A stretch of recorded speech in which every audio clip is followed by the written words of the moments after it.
ഈശോ മിശിഹായ്ക്ക് സ്തുതിയായിരിക്കട്ടെ. പ്രിയ സഹോദര സഹോദരി, നല്ല ഒരു ദിവസം നിനക്ക് നേരുകയാണ്. വിശുദ്ധ മർക്കോസ് അറിയിച്ച സുവിശേഷം 7-ാം അധ്യായം 37-ാം തിരുവചനം. അവർ അളവറ്റ വിസ്മയത്തോടെ പറഞ്ഞു, അവൻ എല്ലാ കാര്യങ്ങളും നന്നായി ചെയ്യുന്നു.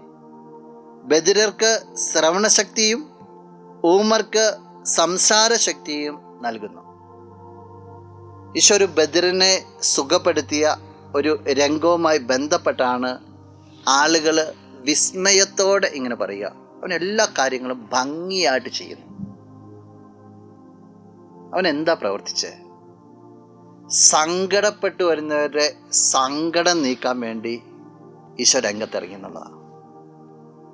കരയുന്നവരുടെ കരച്ചിലിന് ഉത്തരം കൊടുക്കുന്നവരെ മറ്റുള്ളവരെന്നും ഓർക്കും.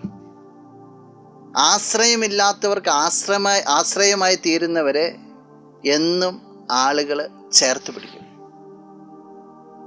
ഞാനൊന്ന് ചോദിക്കട്ടെ, നിന്റെ പ്രവർത്തനങ്ങളെക്കുറിച്ച് നീ എല്ലാം നന്നായി ചെയ്യുന്നു എന്ന് ആരെങ്കിലും പറയുന്നുണ്ടോ? അല്ലെങ്കിൽ എപ്പോഴും അങ്ങനെ പറയാനായിട്ട് വരിക?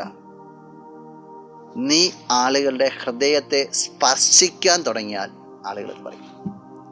സ്പർശിക്കണമെങ്കിൽ ഈശോയിൽ നിന്ന് പുറപ്പെട്ടതുപോലെ തന്നെ സ്നേഹവും കാരുണ്യവും നിന്നിൽ നിന്ന് ഒഴുകണം.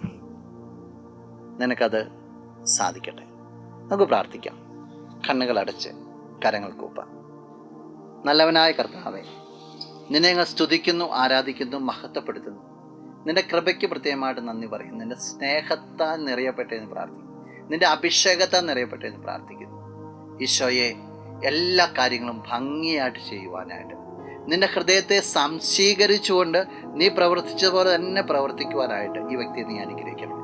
സകലവിധ നന്മകൾ കൊണ്ട് നിറയ്ക്കണം, ഇപ്പോഴും എപ്പോഴും എന്നേക്കും. ആമേൻ. നീന്റെ സർവ്വം, നീ എനിക്കുള്ളവൻ, നീന്റെ സർവ്വം എല്ലാറ്റിനും, നിൻ ജീവനിൻ പേർക്കാ തന്നതിനാ, നീ എൻ്റെ സർവ്വം എല്ലാ